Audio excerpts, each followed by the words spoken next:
Hello everyone, जय हिंद, जय भारत, वंदे मातरम आप सभी बच्चों को। तो गाइज एक्सरसाइज 10.3 का सॉल्यूशन हम लोग कर रहे थे क्लास +2 एनसीईआरटी चैप्टर नंबर 10 का वेक्टर अलजेब्रा का।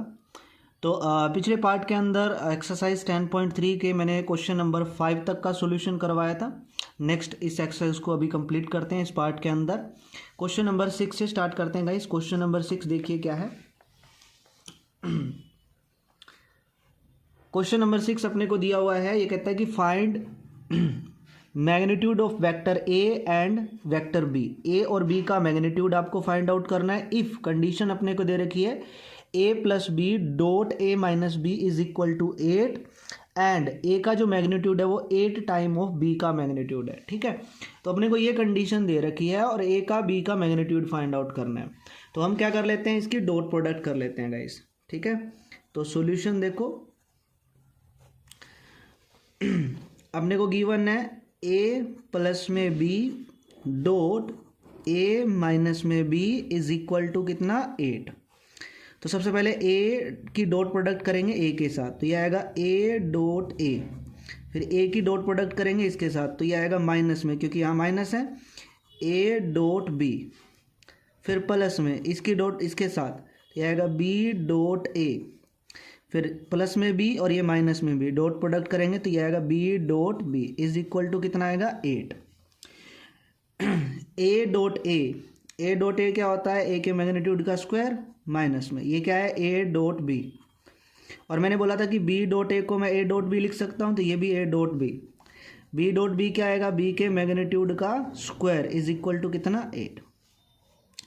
ये इससे क्या हो जाएगा कैंसल, तो यहाँ आ जाएगा ए के मैग्नीट्यूड का स्क्वायर प्लस में बी के मैग्नीट्यूड का स्क्वायर इज इक्वल टू कितना 8। सॉरी यहाँ पे माइनस है।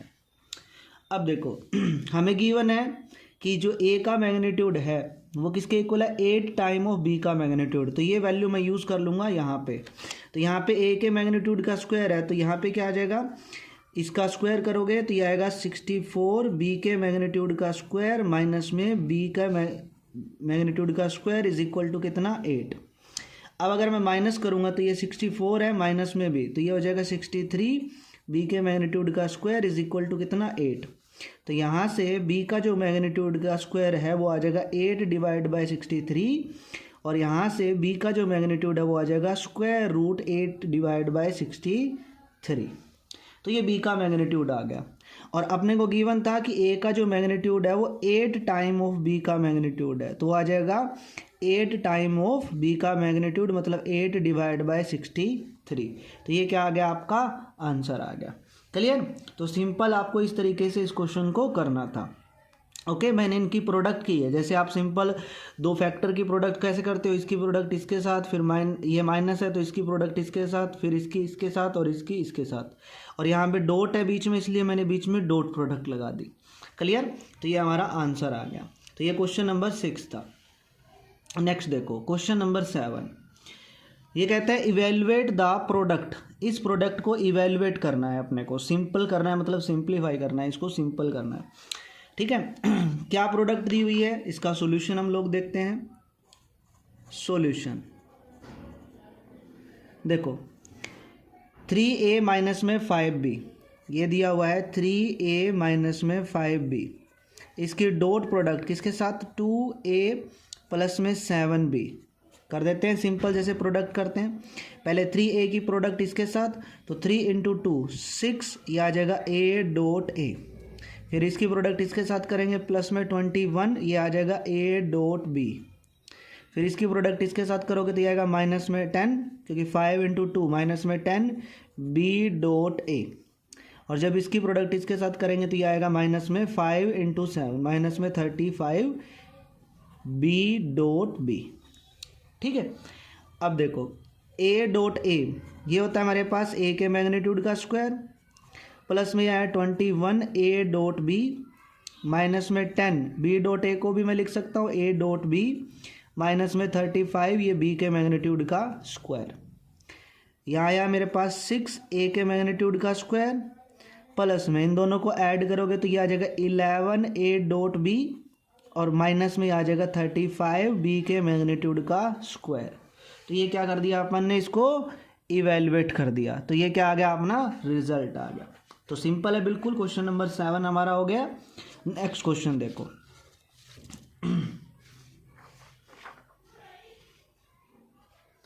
नेक्स्ट आता है हमारे पास क्वेश्चन नंबर 8।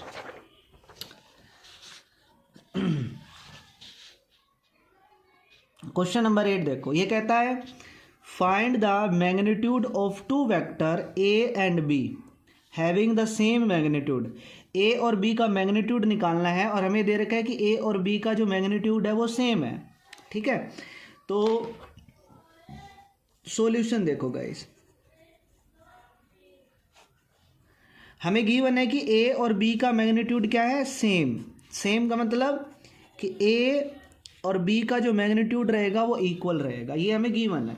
ठीक है, and such that the angle between them is 60 degree, और हमें ये भी गिवन है कि ए और बी के बीच का जो एंगल है वो कितना दिया हुआ है, 60 डिग्री, मतलब थीटा इज इक्वल टू अपने को दे रखा है 60 डिग्री। एंड दियन स्केलर प्रोडक्ट, और इनकी स्केलर प्रोडक्ट कितनी है, 1/2, मतलब कि ए और बी की डॉट प्रोडक्ट कितनी दी हुई है, 1/2, ये भी अपने को गिवन है। अब ए और बी का मैग्नीट्यूड निकालना है हमें, तो हमें पता है कि ए डॉट बी जो होता है वो ए का मैग्नीट्यूड इंटू बी का मैग्नीट्यूड इंटू में कोस थीटा के इक्वल होता है। ए डॉट बी अपने को 1/2 गिवन है, तो 1/2 इक्वल ये ए का मैग्नीट्यूड इंटू बी के मैग्नीट्यूड की जगह मैं ए का मैग्नीट्यूड लिख सकता हूँ क्योंकि दोनों इक्वल है, तो यहाँ भी ए का मैग्नीट्यूड इंटू में कोस 60 लिख दिया। और कोस 60 की वैल्यू कितनी होती है, 1/2, तो यहाँ से ये आ जाएगा 1/2 और ये हो जाएगा ए के मैग्नीट्यूड का स्क्वायर इंटू 1/2। 1/2 से 1/2 कैंसल, ए के मैग्नीट्यूड का स्क्वायर कितना आया, 1, तो यहाँ से ए का जो मैग्नीट्यूड है वो आ गया 1। ठीक है, अब बी का मैग्नीट्यूड भी कितना आ जाएगा, 1, क्योंकि ए और बी दोनों क्या है, इक्वल है। क्लियर, तो ए का मैग्नीट्यूड भी 1, बी का मैग्नीट्यूड भी 1। एक चीज़ और, कई बच्चों के दिमाग में यह चीज़ आती है कि सर मैग्नीट्यूड का स्क्वायर इज इक्वल टू 1 है, तो अगर यहाँ पे स्क्वायर है तो इक्वल में +-1 आना चाहिए, लेकिन भाई मैग्नीट्यूड का मतलब यहाँ मैग्नीट्यूड ऑलवेज क्या रहेगा, पॉजिटिव। ठीक है, तो इसलिए +- नहीं लेंगे, ओनली प्लस लेंगे। ठीक है, चलो तो ये हमारा क्वेश्चन नंबर 8 था। नेक्स्ट देखो guys, question number 9। Question number 9 देखो, बहुत ही सिंपल सा प्यारा सा क्वेश्चन है। फाइंड एक्स का मैग्नीट्यूड आपको फाइंड करना है if for a unit vector A अपने को एक यूनिट वेक्टर दे रखा है और x माइनस ए प्लस में x प्लस ए की डॉट प्रोडक्ट 12 के इक्वल है। ठीक है, तो सबसे पहले एक चीज़ मैं आपको बता देता हूँ, क्या इसके सॉल्यूशन के अंदर वी नो दैट कि अगर मैं a प्लस में b की डॉट प्रोडक्ट करता हूँ a माइनस बी के साथ, तो आता है a के मैग्नीट्यूड का स्क्वायर माइनस में b के मैग्नीट्यूड के स्क्वायर के इक्वल। तो सेम यहाँ पे देखो कि अगर मैं x माइनस में a की डॉट प्रोडक्ट करूँगा x प्लस में a के साथ, तो वो हमें 12 दे रखी है। तो इस फॉर्मूले के अकॉर्डिंग यहाँ है a माइनस बी, तो यहाँ है x माइनस ए, यहाँ है a प्लस बी, तो यहाँ है x प्लस ए, तो इसकी डॉट प्रोडक्ट ये क्या आएगा, x के मैग्नीट्यूड का स्क्वायर माइनस में a के मैग्नीट्यूड के स्क्वायर इज इक्वल टू कितना, 12, अकॉर्डिंग टू दिस फॉर्मूला, इस फॉर्मूले के अकॉर्डिंग। अब a हमें क्या दे रखा है, a हमें यूनिट वेक्टर दे रखा है। a अगर यूनिट वेक्टर है इसका मतलब a का जो मैग्नीट्यूड है वो क्या होगा, 1 होगा। ठीक है, तो यहाँ पे a का मैग्नीट्यूड 1 है, तो x के मैग्नीट्यूड का स्क्वायर -1 इज इक्वल टू कितना, 12, तो यहाँ से x का मैग्नीट्यूड का स्क्वायर इज इक्वल टू कितना, 13, तो यहाँ से x का मैग्नीट्यूड कितना आ गया, √13, तो ये क्या आ गया, मेरा आंसर आ गया। तो x का जो मैग्नीट्यूड है वो कितना आ गया अपने पास, √13 आ गया। क्लियर, तो ये हमारा क्वेश्चन नंबर 9 था। नेक्स्ट देखो question number 10 guys, question number 10 बहुत ही सिंपल प्यारा क्वेश्चन। ये कहता है कि if a b c are such that, हमें गिवन है A B C, 3 vector given है और कंडीशन गिवन है कि A plus lambda B is perpendicular to C, C के परपेंडिकुलर है, then the find the value of lambda, lambda की value find out करो। ठीक है, देखो मैंने आप लोगों को बताया था कि जब दो वेक्टर परपेंडिकुलर हो तो उनकी डॉट प्रोडक्ट 0 होती है। यहाँ पे ये और सी परपेंडिकुलर है, इसका मतलब ये होगा सॉल्यूशन में क्या होगा कि ए प्लस में लैम्डा बी की जब डॉट प्रोडक्ट करेंगे सी के साथ तो वो किसके इक्वल आएगा, 0 के। क्यों? क्योंकि ये परपेंडिकुलर है। ठीक है, डॉट प्रोडक्ट करेंगे मतलब इसके अंदर जब अंदर प्रोडक्ट करेंगे तो ये आएगा ए डॉट सी प्लस में लैम्डा इंटू में ये आ जाएगा B dot C is equal to क्या, 0। तो इसको मैं इक्वेशन फर्स्ट मान लेता हूँ। ठीक है, अब अपने को ए गिवन है, बी गिवन है और सी गिवन है। अपने को चाहिए ए डॉट सी और अपने को चाहिए बी डॉट सी। तो सबसे पहले ए डॉट सी निकालते हैं। ठीक है, ए की डॉट प्रोडक्ट सी के साथ, तो ए अपने पास है 2i कैप प्लस में 2j कैप प्लस में 3k कैप, इसकी डॉट प्रोडक्ट सी के साथ, तो सी अपने को गिवन है 3i कैप प्लस में j कैप। ठीक है, तो ये अपने को सी के, तो डॉट प्रोडक्ट कैसे करेंगे, आई के कोफिशिएंट की प्रोडक्ट आई के कोफिशिएंट के साथ, तो 2 इंटू में 3 6, फिर प्लस में जे के कोफिशिएंट की प्रोडक्ट जे के कोफिशिएंट के साथ, तो 2 इंटू में 1 2, प्लस में के कोफिशिएंट यहाँ तो है ही नहीं तो इसका मतलब वो 0। तो ये कितना आ गया, A dot B, A dot C कितना आ गया, 8 आ गया। सिमिलरली मुझे चाहिए बी डॉट सी, तो अब मैं बी की डॉट प्रोडक्ट करूँगा किसके साथ, सी के साथ। तो बी अपने को गिवन है माइनस का आई कैप प्लस में 2j कैप प्लस में k कैप डॉट सी, सी अपने को गिवन है 3i कैप प्लस में j कैप। देखो इसमें k कैप नहीं है तो आप इसको ऐसे भी लिख सकते हो 0 इंटू में k कैप। ठीक है ना, अब डॉट प्रोडक्ट करेंगे तो इसकी प्रोडक्ट इसके साथ करेंगे तो ये आएगा -3, प्लस में इसकी प्रोडक्ट इसके साथ करेंगे तो ये आएगा 2, प्लस में इसकी प्रोडक्ट इसके साथ करेंगे तो ये आएगा 0, तो ये आया -1। तो बी डॉट सी की वैल्यू -1। तो अब ए डॉट सी और बी डॉट सी की ये दोनों की वैल्यू क्या कहाँ यूज़ कर लेते हैं, इक्वेशन नंबर फर्स्ट में। ठीक है, तो using these values in equation number first we get, तो अपने पास क्या आएगा, ए डॉट सी की जगह कितना 8 प्लस में लैम्डा बी डॉट सी की जगह कितना -1 इज इक्वल टू में कितना 0। ठीक है, तो यह आया 8 प्लस में लैम्डा -1 इज इक्वल टू 0। तो यहाँ से 8 माइनस में लैम्डा इज इक्वल टू 0, तो यहाँ से लैम्डा की वैल्यू कितनी आ गई 8, और यही अपने को क्या करना था, फाइंड आउट करना था। तो ये हो गया हमारा क्वेश्चन नंबर 10। ठीक है, लैम्डा की वैल्यू निकालनी थी। क्लियर। नेक्स्ट देखो क्वेश्चन नंबर 11 गाइस।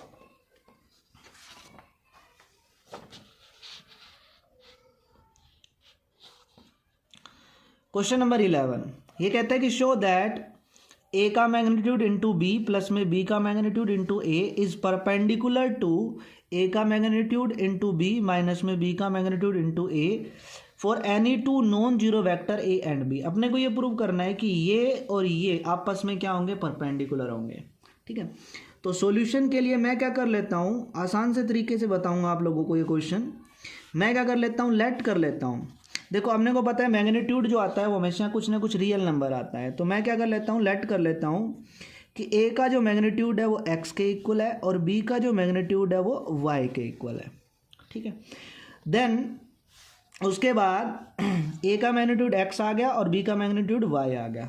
ठीक है, और अपने को प्रूव ये करना है, प्रूव दैट, फिर अपने को क्या प्रूव करना है, अपने को ये प्रूव करना है ए के मैग्नीट्यूड की जगह हम एक्स यूज़ कर लेते हैं, एक्स इंटू बी प्लस में y into A is perpendicular to x into B minus में y इंटू ए। ठीक है, तो अपने को ये प्रूव करना है, क्या प्रूव करना है कि ये जो है वो इसके परपेंडिकुलर है। तो यहाँ a और b के मैग्नीट्यूड की जगह मैंने x और y यूज़ कर लिया, तो अपने को ये प्रूव करना है कि ये जो है वो इसके परपेंडिकुलर है। अब मैंने बताया था कि जब दो वेक्टर परपेंडिकुलर कब होते हैं, जब इनकी डॉट प्रोडक्ट क्या हो, 0। तो अपने को बेसिकली ये प्रूव करना है कि इसकी और इसकी जो डॉट प्रोडक्ट आएगी वो ज़ीरो आएगी। ठीक है, तो प्रूफ कर देते हैं, प्रूफ करते हैं। डॉट प्रोडक्ट लेते हैं, ये क्या आएगा x इंटू बी प्लस में y इंटू में a डॉट x इंटू में b माइनस में y इंटू में a इक्वल। तो देखो ये a प्लस बी, ये a माइनस बी, ठीक है, तो a plus B a minus B, तो क्या होगा x इंटू एक्स, तो ये क्या आएगा एक्स स्क्वायर इंटू में b के मैग्नीट्यूड का स्क्वायर माइनस में वाई स्क्वायर इंटू में ए के मैग्नीट्यूड का स्क्वायर, क्योंकि वाई तो क्या है कांस्टेंट है। और मैंने आपको पहले भी बताया था, यहाँ पे बता देता हूँ क्या, कि अगर ए प्लस बी वेक्टर में डॉट प्रोडक्ट हो ए माइनस बी के साथ, तो वो हमेशा किसके इक्वल आता है, ए के मैग्नीट्यूड का स्क्वायर माइनस में बी के मैग्नीट्यूड के स्क्वायर के इक्वल आता है।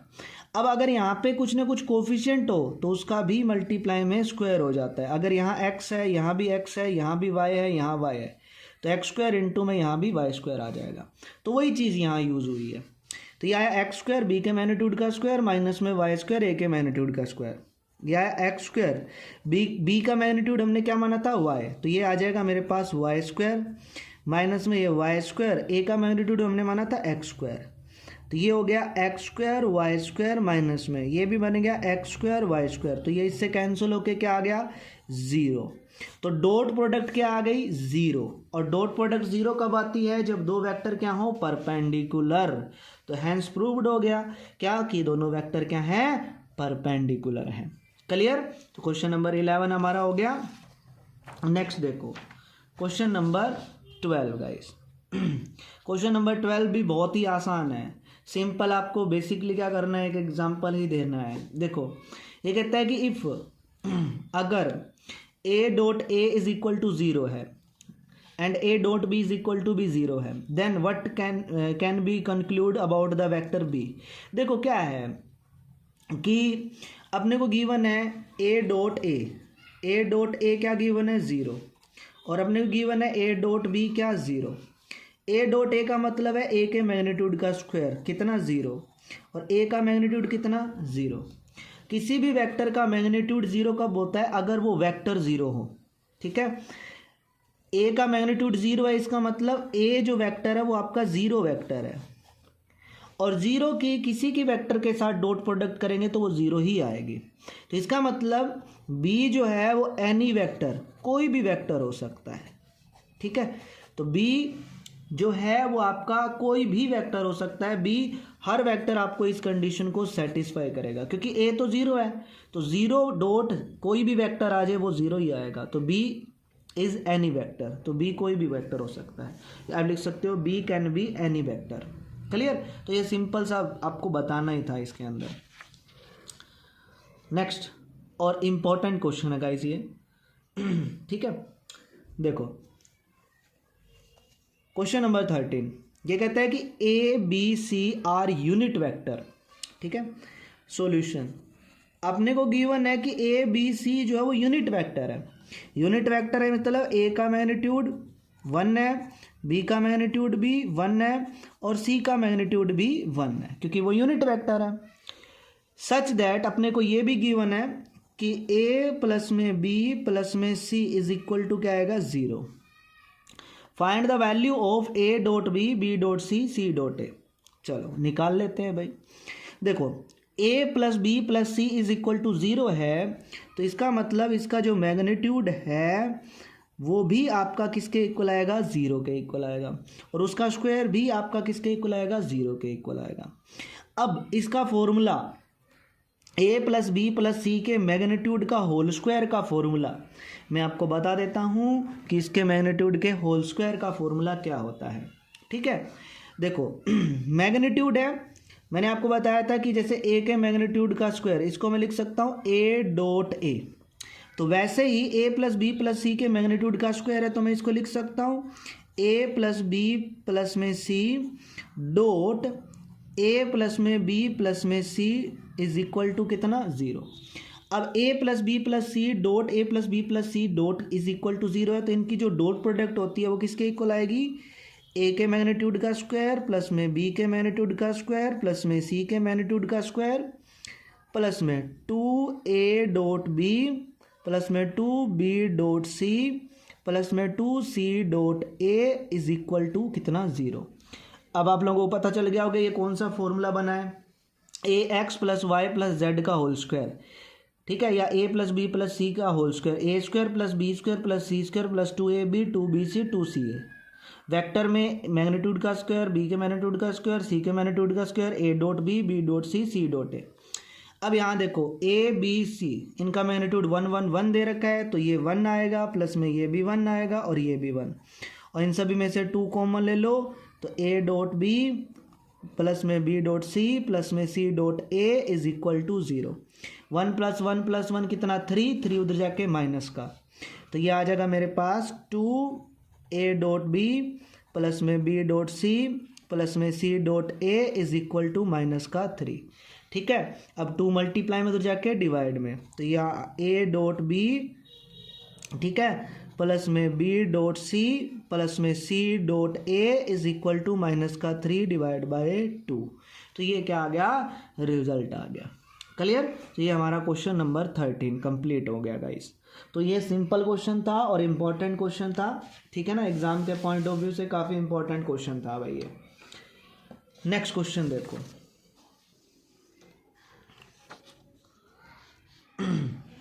Question number 14 guys.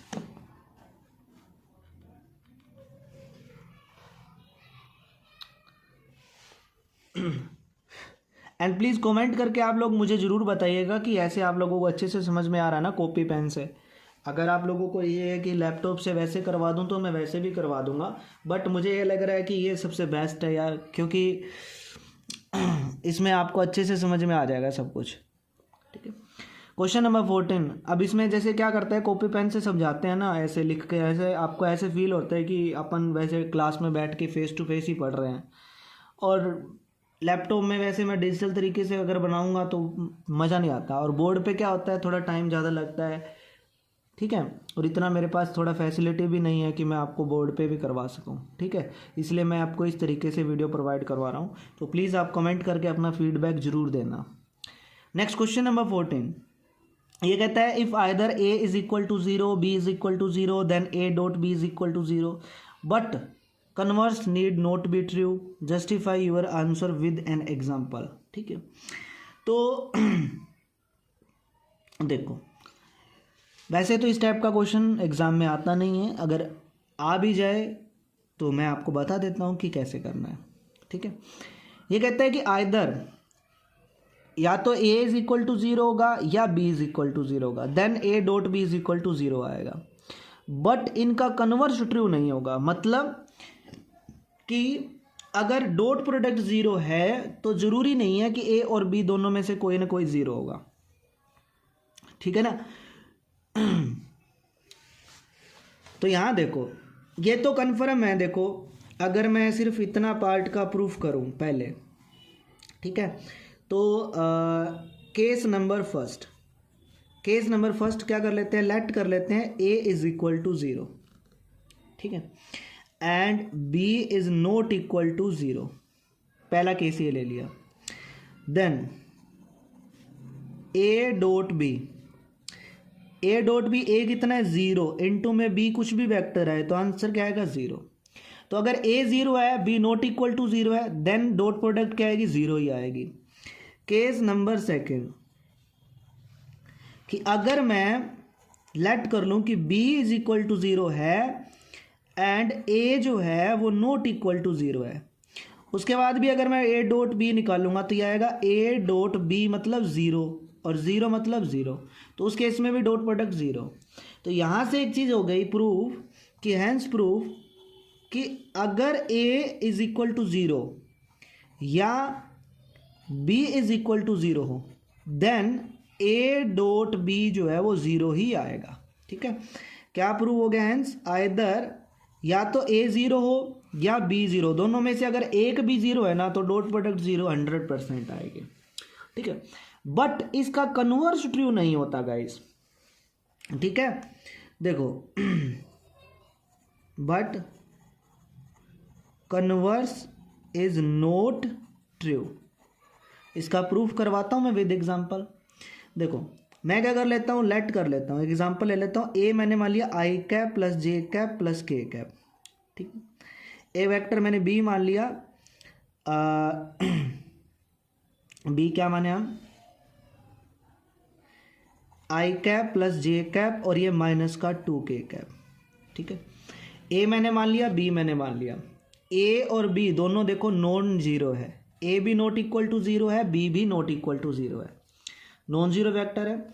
अगर मैं इनकी डॉट प्रोडक्ट करूं, ए डॉट बी निकालूं, तो आपको पता है आई की आई के साथ डॉट प्रोडक्ट क्या आएगी 1, प्लस में जे की जे के साथ डॉट प्रोडक्ट क्या आएगी 1, के की इसके साथ करेंगे तो माइनस में 2, तो ये क्या आएगा 2 माइनस में 2, डॉट प्रोडक्ट कितनी आई 0, तो ए डॉट बी क्या आ गया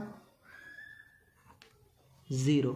तो यहां से देखो कि अगर ए डॉट बी 0 है तो मैं ये कह सकता हूं कि अगर मैंने आपको लिख दिया कि A dot B is equal to 0 है, तो क्या आप बोल सकते हो कि अगर ए डॉट बी 0 है तो या तो ए 0 होगा या बी 0 होगा, क्या ये कंडीशन बोल सकते हो? नहीं बोल सकते।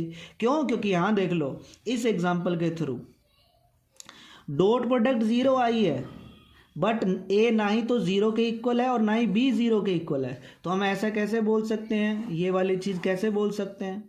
नहीं बोल सकते। तो यहाँ से कन्वर्स जो है वो इसका ट्रू नहीं होगा, मतलब कि अगर A dot B is equal to 0 है देन ये कंडीशन नहीं होगी, बट अगर ये कंडीशन होगी तो ये वाली 100% होगी। समझ गया? ठीक है, क्लियर? तो ये हमारा क्वेश्चन नंबर 14 था। Okay, done. नेक्स्ट देखो क्वेश्चन नंबर 15। क्वेश्चन नंबर 15 वैसे हम कर चुके हैं, लेकिन फिर भी चलो मैं बता देता हूं, ठीक है ना? सिंपल है वैसे। Question number 15 solution. If the vertices A B C of a triangle A B C एक ट्राइंगल है, ठीक है, जिसके वर्टिसेस अपने को गिवन है। एक ट्राइंगल ए बी सी है जिसके वर्टिसेस गिवन है। ए अपने को दिया हुआ पॉइंट 1, 2, 3, बी पॉइंट दिया -1, 0, 0 और सी पॉइंट अपने को दिया 0, 1, 2, ठीक है, ये दिया हुआ है।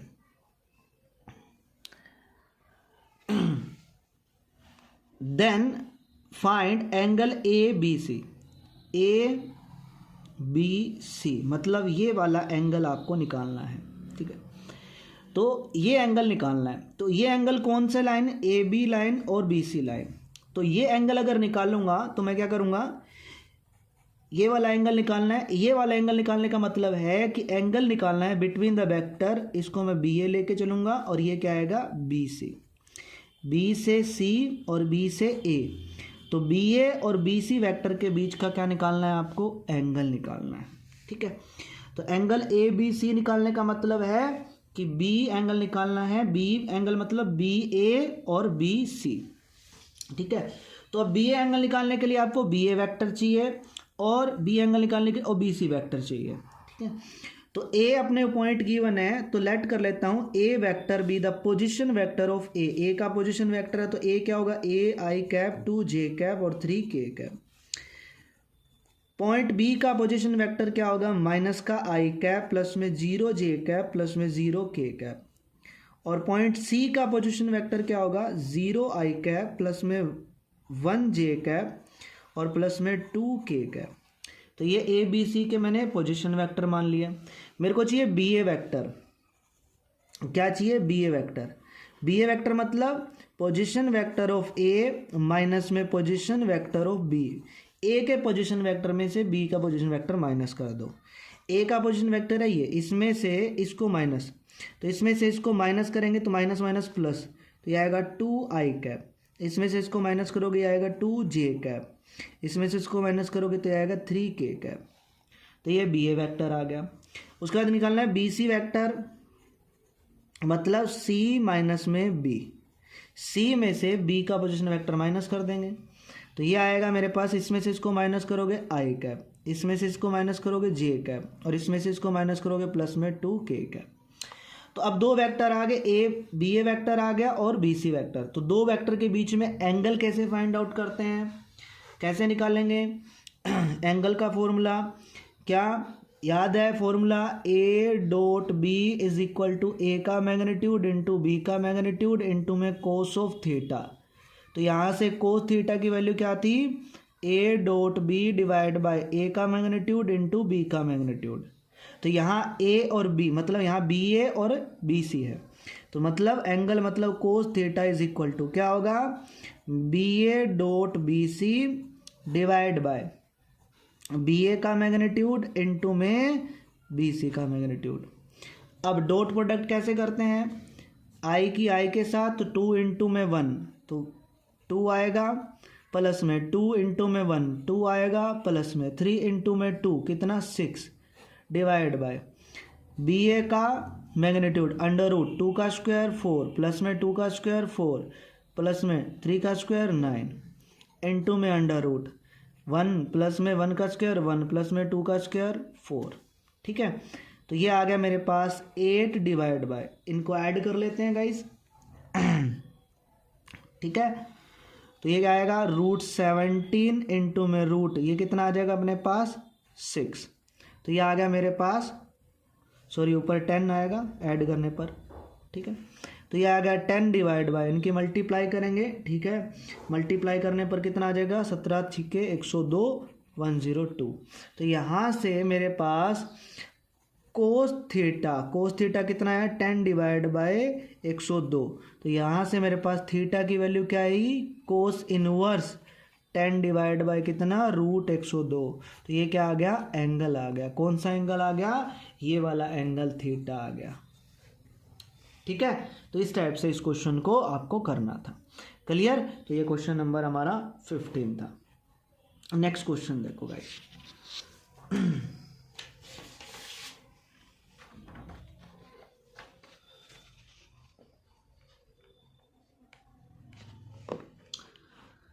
Next question number 16। Question number 16 में प्रूव करना है कि show that A B C are collinear. ठीक है, अपने को ये प्रूव करना है कि A B C collinear point है। ठीक है, 3 पॉइंट कोलिनियर कब होते हैं? पहले मैं आपको कंडीशन बता देता हूँ, उसके बाद फिर इस क्वेश्चन को समझा दूंगा। ठीक है, एक पॉइंट ए बी और सी कोलिनियर कब होंगे? अगर ए बी वैक्टर निकालूंगा पहले, ठीक है, उसके बाद बी सी वैक्टर निकालूंगा, उसके बाद ए सी वैक्टर निकालूंगा। याद रखना, ए बी वैक्टर निकालना है, बी सी वैक्टर निकालना है और ए सी वैक्टर निकालना है। देन उसके बाद उनका मैग्नीट्यूड निकालना है। ठीक है, अब देखो, अगर क्या हो कि अगर इन दोनों का सम मतलब या तो कोई भी दो का सम तीसरे के इक्वल आ जाए, कोई भी दो के मैग्नीट्यूड का सम अगर तीसरे के इक्वल आ गया, तो इसका मतलब ये पॉइंट्स क्या रहेंगे? आपके कोलिनियर पॉइंट्स रहेंगे। क्लियर? मतलब अगर इन दोनों का सम अगर इसके इक्वल आ गया, तो इसका मतलब ये क्या होंगे? अपना कोलिनियर पॉइंट होंगे। ठीक है, अब वही ए बी वेक्टर कैसे निकालेंगे? वही सिंपल है। पहले मैं क्या कर लेता हूँ, एक वेक्टर ए मान लेता हूँ, इस पॉइंट ए का पोजीशन वेक्टर। तो आई कैप प्लस में 2 जे कैप प्लस में 7 के कैप। बी मान लिया मैंने इस पॉइंट का पोजीशन वेक्टर, तो 2 आई कैप प्लस में 6 जे कैप प्लस में 3 के कैप। और सी वेक्टर मैंने मान लिया इस पॉइंट का पोजीशन वेक्टर, तो 3 आई कैप प्लस में 10 जे कैप और माइनस में के कैप। ठीक है, अब मुझे निकालना है सबसे पहले A B vector. A B vector, A B मतलब बी माइनस में ए, बी के पोजीशन वेक्टर में से ए का पोजीशन वेक्टर माइनस कर दो। तो इसमें से इसको माइनस करना है, तो 2 आई कैप माइनस में आई कैप, तो आई कैप, इसमें से इसको माइनस करोगे 4 जे कैप, इसमें से इसको माइनस करोगे माइनस में 4 के कैप। फिर उसके बाद निकालना है ए बी का मैग्नीट्यूड। तो मैग्नीट्यूड निकालोगे अंडर रूट 1 का स्क्वायर 1, 4 का स्क्वायर 16 प्लस में 4 का स्क्वायर 16, तो यह आया रूट 33। ठीक है, उसके बाद मैं निकालता हूँ B C vector. B C मतलब कि सी माइनस में बी। ठीक है, तो ये सी है, इसमें से बी माइनस करेंगे तो आएगा आई कैप प्लस में 4 जे कैप और ये माइनस में 4 के कैप। और बी सी का अगर मैं मैग्नीट्यूड निकालूंगा तो आएगा √1 प्लस में 16 प्लस में 16 तो आ जाएगा √33। ठीक है, तो ये भी कितना आ जाएगा, देखो C minus B I cap 4j cap minus में 4k कैप और बी सी का मैग्नीट्यूड कितना आ जाएगा ये। उसके बाद मैं निकालूंगा ए सी वैक्टर, ए सी मतलब कि सी माइनस में ए, तो ये सी है, सी में से ए को माइनस करेंगे 3 आई कैप माइनस में आई कैप 2, इसमें से इसको माइनस करेंगे तो 8 और इसमें से इसको माइनस करेंगे तो वो माइनस में 8। ठीक है, तो ये आएगा मेरे पास 2 आई कैप प्लस में 8 जे कैप और ये माइनस में 8 के कैप। ठीक है, और उसके बाद निकालेंगे इसका मैग्नीट्यूड, तो ये आएगा 2 का स्क्वायर 4 प्लस में ये 64 प्लस में कितना 64। ठीक है,